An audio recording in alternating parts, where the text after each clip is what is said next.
The knock at the door didn't come again. Just one. Heavy. Slow. Like whoever was standing there didn't need to rush. Maya didn't move. She didn't breathe. Her phone screen still glowed in her trembling hand, the words burning into her mind. They know your name. Her heart pounded against her ribs. She looked down at the grocery receipt again, the small red triangle, the smudge of ink, the faint outline of something written underneath. She lifted her phone light closer. The letters were shaky, uneven, written in someone's blood or fading marker. Trust no badge. Floorboard creak outside the door, faint breathing sound through the gap. Her chest tightened. She took a step back, eyes locked on the door. Whoever was out there wasn't knocking anymore. They were listening. She turned and ran for the back window, pulling it open with shaking hands. Cold rain hit her face as she climbed out, her bare feet landing on the wet alley pavement below. Footsteps splashing in puddles, echo of thunder. The street was dark, empty, but something about the silence felt staged, like the city itself was holding its breath. She started running, past flickering streetlights, past shuttered windows, then headlights. A black car turned the corner, moving slowly, almost matching her pace. The engine was quiet, too quiet. Before we dive in, don't forget to like this video, hit the subscribe button, and tell me in the comments section where you are watching from. Now let's begin. Maya ducked behind a dumpster, her breath ragged, phone still in hand. The car rolled to a stop. The door opened. Car door creak, faint click of footsteps on wet concrete. A figure stepped out, long coat, hat pulled low. She couldn't see the face, only the glint of something metallic in their hand. A flashlight? A weapon? She couldn't tell. She crouched lower, praying they wouldn't look her way. But they didn't. They walked past her, stopped at the building she'd just escaped, and looked up toward the window she'd climbed out of. A long pause. Then, the beam of light scanning the room she'd fled from. That's when she saw it. The same red triangle symbol spray painted on the car door. Not drawn, not carved. Painted. Fresh. That wasn't Daniel's mark. This was someone else's. Someone trying to finish what he started or erase it. She slipped out of the alley, moving fast, following the faint glow of the main road. Every few seconds, she glanced behind her, expecting to see headlights again. But the street stayed dark. Car horn in distance, heavy breathing, occasional thunder. By dawn, she was sitting inside an all-night diner on the edge of town, hands still shaking, clothes soaked. The waitress poured her coffee without asking questions. Maya stared out the window, wondering who she could trust. The police? The stranger who'd saved her? Or the man still sending messages from nowhere? Her phone buzzed again. Unknown number. She almost didn't want to look. You left something behind. Her pulse quickened. She looked down at her bag. Everything she'd packed was there. Wallet. Keys. The receipt. What could she have left? Then she noticed a small, folded piece of paper in her pocket. Something she hadn't seen before. It was damp, but the ink was still legible. He didn't kill them. He tried to protect them. She froze. The note wasn't signed. No number. No name. Just that message. Her hands shook as she stared at it, trying to process. Was Daniel Cross innocent? Had she been running from the wrong person all along? She picked up her phone, dialing Detective Avery's number. It rang once, twice, then went straight to voicemail.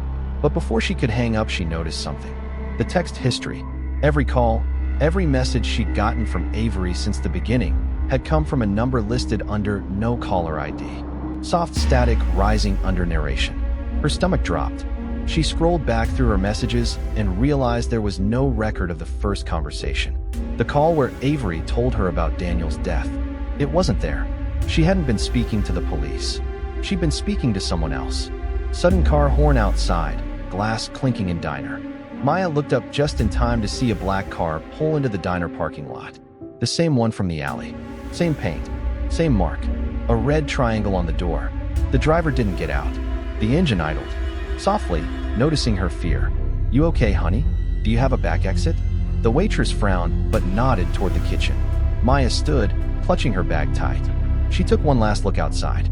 The driver was still staring. No, not staring. Filming. Holding up a phone. Diner doorbell jingles as Maya slips out. Rain resumes outside. She ran through the kitchen, pushing out into the alley behind the diner. Her phone buzzed again in her pocket. She almost didn't want to see what it said, but she couldn't ignore it. Look in your bag. She stopped, opened it slowly, her heart pounding. Inside her wallet. keys, the folded receipt, and one more thing she hadn't packed. A small black USB drive. No label, no clue, just a single red triangle etched on its surface. She held it up under the streetlight. For a moment, she thought she saw a movement or reflection, someone standing behind her. But when she turned, there was nothing, just the empty street. Phone buzzing again, message notification. Another message flashed across the screen. Plug it in if you want to know the truth. She stared at it for a long time, the rain dripping from her hair, the USB drive clenched in her. Shaking hand. If Daniel Cross was innocent, if someone else was behind this, then this drive could hold everything. But before she could decide, headlights turned the corner again. Same car, same red mark. It was speeding toward her. She ran, clutching the USB in her hand, splashing through puddles, heart racing. Behind her, tires screeched. The engine roared. Car skidding, heavy footsteps, thunder crashing. She dove behind a wall, crouching low, breath ragged. The car stopped inches away. The door opened.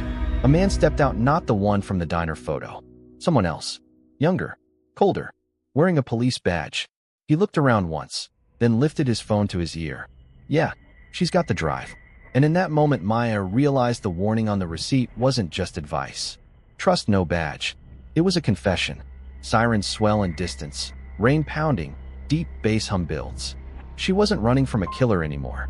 She was running from the people trying to cover it up. Rain soaked the streets like the city was trying to wash itself clean. But some stains don't wash out, not even with time. Not with truth. Maya crouched behind a wall, clutching the small USB drive to her chest. The sound of boots echoed nearby, slow, searching steps. The man with the badge was still on the phone. Yeah, I see her tracks. She can't be far. His tone wasn't police calm, it was professional. Controlled. Cold. Not a man looking for help. A man finishing a job. Maya's mind spun everything that had happened, every face, every word, it all blurred into one truth she couldn't deny anymore. The grocery store, the stranger, the red symbols, the fake detective calls, none of it was random. It was all connected. Thunder rolls, echoing footsteps fade away down the street. She waited until the sound of his boots disappeared. Then she ran. Not toward the lights, not toward safety, but into the dark, where truth usually hides. She knew where she needed to go. The only place that made sense. Daniel Cross's old workshop. Car tires screeching in distance. Faint police radio chatter. Thunder rumbling overhead. It was on the edge of town, abandoned now. Hidden behind warehouses and fences covered in rust. The air smelled like metal and rain. She forced the door open and stepped inside. Dust. Silence. Shadows. The kind of silence that holds secrets. Door creaked shut, echoing footsteps inside. The room was small. A desk, a broken lamp, stacks of papers scattered across the floor. And on the wall, a board covered with photos and notes. Crime scenes, newspaper clippings, and every victim connected by string leading to one name. Project Halcyon. It wasn't random. It wasn't personal. It was a system. Every victim had once worked for the same company, Ridgewell Biotech. The same company that funded police investigations in the county. Lightning flash, flickering light. Maya sat down at the old desk, plugged the USB drive into the dusty laptop she found there. For a moment, nothing happened. Then the screen flickered to life. Computer booting, faint static hum builds. There were videos, files, documents. But one folder caught her eye, labeled Proof. She clicked, and there he was, Daniel Cross, alive, speaking to the camera, voice trembling, eyes tired. If you're watching this, it means they found me. I was part of it. The program. They used us to test chemical prototypes, said it was harmless, said it was for public safety. They lied. People died. And now they're cleaning it up, every witness, every paper trail. Rain intensifies outside, faint echo of footsteps returning. If anyone sees this, trust no badge. No one wearing a Ridgewell patch. The truth is buried in the grocery data, the receipts, the scanner logs. They used them to track who we met, where we went, who we spoke to. If you got one with a red triangle, you're already on their list. The grocery store. That's why he paid for her. That's how they found her. Door creaked behind her. Faint silhouette in doorway. She froze. The screen still glowing in front of her. A shadow moved against the light. Step away from the computer, Maya. It was him. The man from the diner photo. The one the police said didn't exist. He wasn't holding a gun. Just a phone. Recording. Why are you doing this? To make sure no one tells the wrong story. He stepped closer. The floor creaked. Maya's mind raced. The drive was still plugged in. The files, the proof, they were right there. She needed a distraction. Her hand reached for the lamp on the desk. She swung it hard. Lamp shattering, glass scattering, loud grunt. He stumbled back. Maya grabbed the USB and ran. The rain hit her face like knives as she bolted into the street. Behind her, a gunshot split the night. Gunfire echo, tires screech, heavy breathing. She didn't stop. Not until she reached the only place she thought no one would look, the same diner where everything started. She burst through the door, soaked and shaking, startling the waitress from before. "Sweetheart, what's going on? Call the police. Please. Tell them I have proof." But before the waitress could move, headlights flashed through the diner window.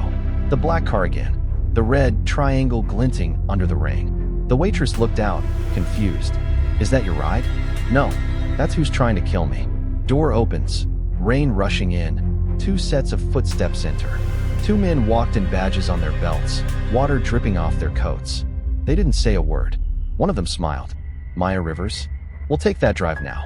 She backed away, clutching it tight. "You're Ridgewell. You're part of it. We are it." Thunder crash, chaos, glass shattering, screaming. She turned and ran through the kitchen, out the back door, the sound of shouting behind her. The rain was blinding now, the streets alive with sirens. She didn't stop until she reached the overpass, the city lights glowing like fire below her. Her phone buzzed. One last message. Reading softly, heartbroken. Uploaded. She stared at the phone, at the USB drive in her hand, the truth heavy enough to kill her or free her. She took a deep breath, plugged the drive into her phone, and hit send. Data upload tone, faint heartbeat rising, static building. The files began to upload. Photos, documents, videos. The truth unleashed. But as the final file sent, a bright light filled her vision. Headlights again. A car speeding straight toward her. Tires screeching, thunder crack, loud impact, silence. The next morning, the story was everywhere. A whistleblower's files leaked online, exposing Ridgewell Biotech's experiments, their cover-ups, the murders. But Maya's name wasn't in the report. No one knew who sent the files. And on the side of the overpass, written in red paint, were 3 words. "Truth lives here." Slow piano fade in, rain easing, distant thunder rolling away. The stranger who paid for her groceries had tried to make it right. Maya finished what he started. And though she never lived to see the world change, the truth she freed did. Piano fades, rain stops completely, soft echo of her voice repeating, "Trust no badge." Justice doesn't always come from those who enforce it. Sometimes it comes from those who run. Thank you for watching. Hope you enjoyed the story. Kindly subscribe to the channel, leave a comment, and like this video. See you in the next video.